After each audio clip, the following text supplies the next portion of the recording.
নমস্কার বন্ধুরা, আশা করি তোমরা সবাই খুব ভালো আছো। আবার একটা ব্র্যান্ড নিউ ব্লগে তোমাদের সবাইকে স্বাগত জানাই।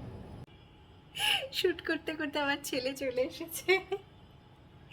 চলো দেখে নেওয়া যাক আজকে রান্নায় কি কি লাগবে। বন্ধুরা, তোমাদের কাছে একটা প্রশ্ন আছে। এর আগে আমি অনেক ব্লগ আপলোড করেছি, রান্নার ব্লগ করেছি, প্লাস ডেলি ব্লগ করেছি, ট্রাভেল ব্লগ করেছি। তোমাদের কেমন লেগেছে আমাকে কমেন্ট করতে কিন্তু ভুলো না। আর আজকের এই ভিডিওটা দেখার পরে এই সেম রান্নাটা যদি তোমরা কখনো করে থাকো সেটাও আমাকে কমেন্ট করতে কিন্তু ভুলো না। সমস্ত সবজি আগে থেকেই ভালো করে ধুয়ে শুকিয়ে নিয়েছিলাম। এবারে সেগুলোকে খোসা ছাড়িয়ে বড় বড় করে টুকরো করে কেটে নিলাম। আমি এখানে গাজর, ফ্রেঞ্চ বিন, বরবটি আর আলু নিয়েছি। অন্য কোনো সবজিও নেওয়া যেতে পারে। সকালে মাছ নিয়ে আসা হয়েছিল, সেটা ফ্রিজে রেখে দেওয়া হয়েছিল। এখন সেটা বেশ শক্ত হয়ে গেছে, তাই জল দিয়ে প্রথমেই ভিজিয়ে রাখলাম বেশ কিছুক্ষণ, যাতে একটু নরম হয়ে যায়। অনেক দিন পরে আজকে বাজারে এই রকম বড় বড় পমফ্রেট পাওয়া গেছে। অনেক দিন ধরেই খুঁজছিলাম, কিন্তু এত বড় পমফ্রেটটা পাচ্ছিলাম না, সেই ছোট ছোট সাইজেরগুলো পাচ্ছিলাম। আজকে পাওয়া গেছে। অ্যাকচুয়ালি যখন কোনো কিছু খেতে ভালো লাগে না, বা ধরো কার্বোহাইড্রেটটা একটু কম নিতে চাইছো, রাত্রের দিকে রুটি বা ভাত ভাবছো যে খাবো না, তখন তখন এই রেসিপিটা ভীষণ কাজে লাগে। আর এই রান্নাটা আমি মাঝে মাঝেই করে থাকি। আমার তো ভীষণ পছন্দের, এটা আমার খুবই একটা পছন্দের খাবার, তাই ভাবলাম আজকে তোমাদের সাথেও শেয়ার করি। যারা ভাবছো ডায়েটে আছো আর কার্বোহাইড্রেট কম খেতে চাইছো, তারাও কিন্তু এই রান্নাটা একবার করে দেখতে পারো। চলো প্রিপারেশনটা করে নেওয়া যাক আর দেরি না করে।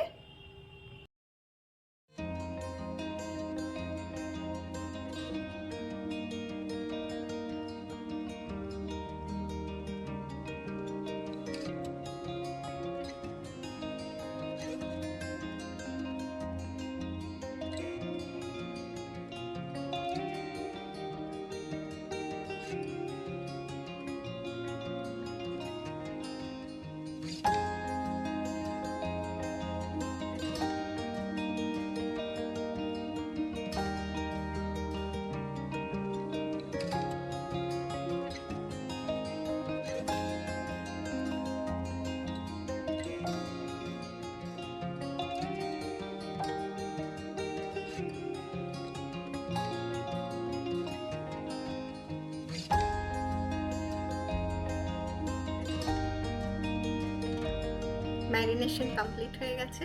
এবার এটাকে এখন রেখে দেবো, আধ ঘন্টা মতন এরকম ম্যারিনেট করে রেখে দেবো। তাহলেই কিন্তু টেস্টটা হবে, কারণ এই মশলাগুলো একটু এর মধ্যে ম্যারিনেট হবে, তখন টেস্টটা ভালো হয়। সঙ্গে সঙ্গে রান্না করলে না অতটা মশলাটা ভেতরে ঢোকে না। চলো এখন তাহলে বাকি কাজটা করে ফেলা যাক। জল দিয়ে একটু সেদ্ধ করতে দিয়ে দেবো। একটা বড় কড়াই নিয়েছি, তার মধ্যে একটা এরকম স্ট্যান্ড বসিয়ে দিলাম, তার মধ্যে এটা বসিয়ে দিলাম। ঠিক আছে, এবার কিছুটা জল ঢেলে দিলাম এটার মধ্যে, অল্প করেই ঢাললাম। এবারে এই সবজিগুলো এক এক করে ওটার মধ্যে ঢেলে দেব।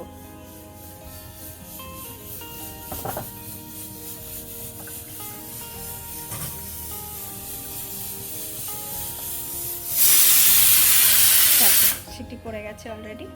সবজিগুলো এক এক করে শিফট করে দিয়েছি এখানে।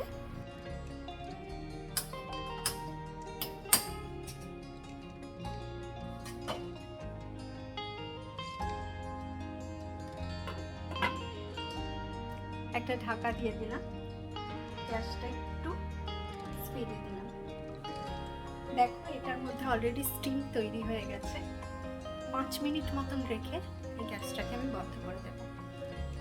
দেখো এটার মধ্যে অলরেডি স্টিম তৈরি হয়ে গেছে। 5 মিনিট রেখে এটা আমি বন্ধ করে দেবো।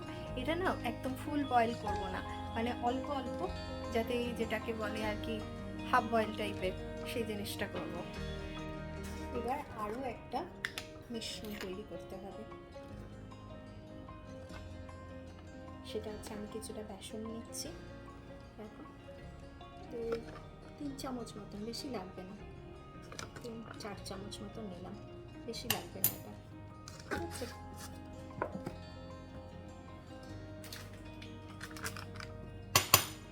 এবার একটু চিকেন মশলা দিলাম, কিছুটা নুন দেব, অল্প করে দিলেই হবে, বেশি দেওয়ার দরকার নেই। মিশ্রণটা এটা, ঠিক আছে। এদিকে এখনো ম্যারিনেট হচ্ছে, গ্যাসটা অফ করে দিলাম, ওটা হয়ে গেছে। 5 মিনিট মতন সময় লাগবে। এবার একটা ননস্টিক প্যানে বেশ কিছুটা তেল দিয়ে দিলাম, তেলটা একটু কিন্তু বেশি লাগবে, যেহেতু মাছের সাইজটা খুব বড় তাই একটু বেশি করেই তেল দিলাম আমি। এই রান্নাটা না সর্ষের তেলে খুব ভালো হয়, কিন্তু যেহেতু আমি ডিনারে বানাচ্ছি না, সর্ষের তেল দিলে খুব হেভি হয়ে যাবে, সেজন্য আমি রিফাইন অয়েল দিলাম। তেলটা গরম হোক, তেলটা না খুব ভালো করে গরম হতে হবে, না হলে কিন্তু হবে না।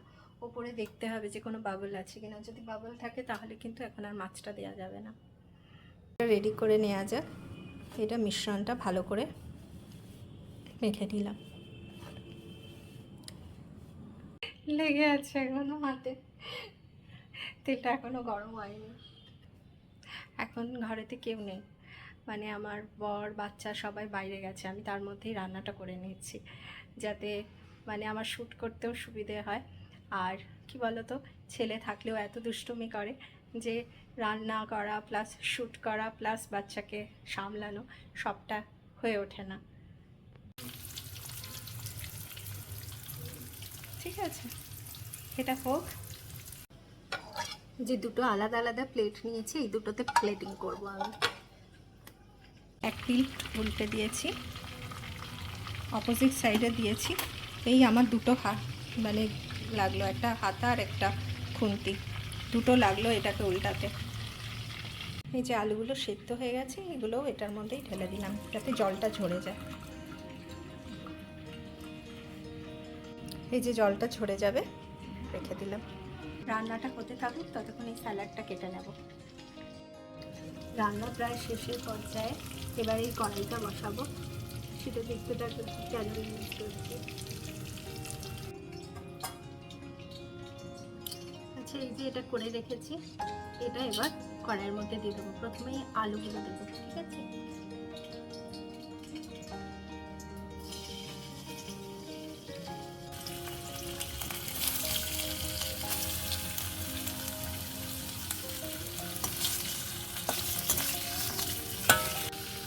চলো এবার এটা উল্টে দিই। হয়ে গেছে একটি, এই যে এদিকে এটা হয়ে গেছে, বন্ধ করবো। এটা আমি 2 হাতে লাগবে, 1 হাতে পারবো না।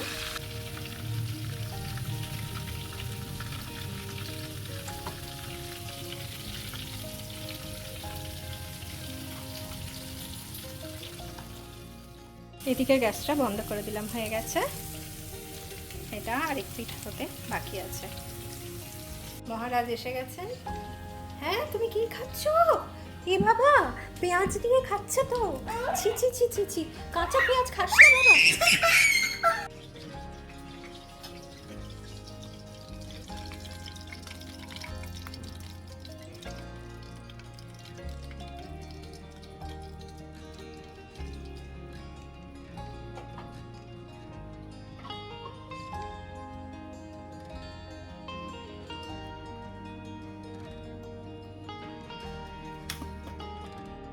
বন্ধুরা, তোমাদের কাছে একটা প্রশ্ন আছে।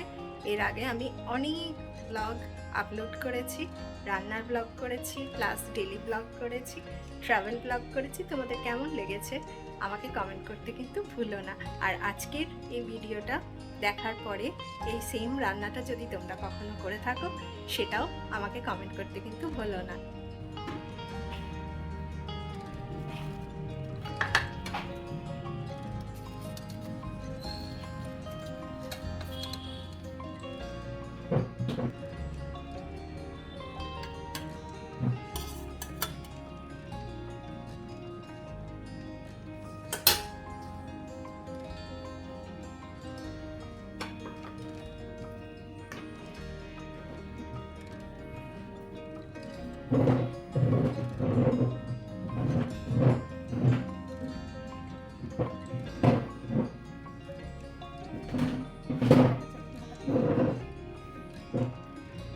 খুব সুন্দর করে না আসে।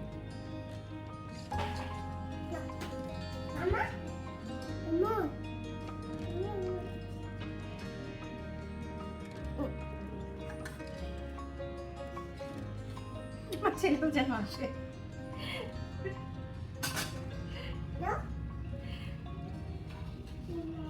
এই যে আজকের ডিনার।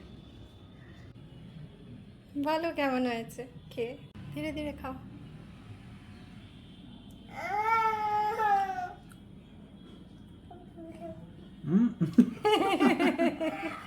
দেবো বাবা, তোমায় দেবে, একটু ঠান্ডা হলে তারপর দেবো তোমায় সোনা। কেমন হয়েছে? अच्छा मैरिनेट हुआ है। হ্যাঁ, ম্যারিনেশনটাই তো মেইন। ম্যারিনেশন ঠিক করে না হলে তো ভালো লাগবে না খেতে। अच्छा हुआ है, पूरा अंदर तक गया है मसाला गया है। हम्म। और ये खा के देखो, सलाद खा के देखो, सौते করে দিয়েছি, একদম হেলদি সতে। बढ़िया। 10-এর মধ্যে কত দিচ্ছ? 9.5। থ্যাংক 10 ही ইউ, बोल सकते हो। Thank you, thank you. 10, thank you, thank you. बहुत टेस्टी हुआ। আমার এত এফর্ট আর কি সার্থক। তোমার মুখে যে হাসি এসছে এটাই আমার খুব ভালো লাগছে।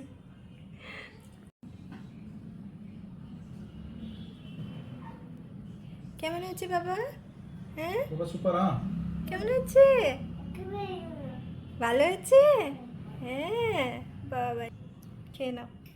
দেখো তো আর খায় কি না, তাহলে বোঝা যাবে যে ভালো কি খারাপ।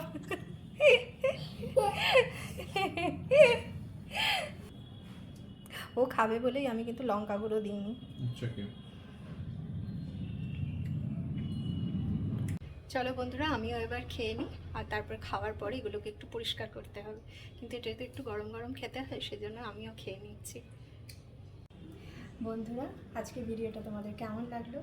ভালো লাগলে অবশ্যই কমেন্ট করে জানাবে, আর লাইক করতে, শেয়ার করতে একদম কিন্তু ভুলো না। দেখা হচ্ছে খুব তাড়াতাড়ি নতুন একটা ব্লগ নিয়ে। ততদিন পর্যন্ত টাটা, বাই বাই। সবাই ভালো থেকো, সুস্থ থেকো, আর জীবনের প্রত্যেকটা মুহূর্তকে এনজয় করো, সিচুয়েশন যেমনই হোক।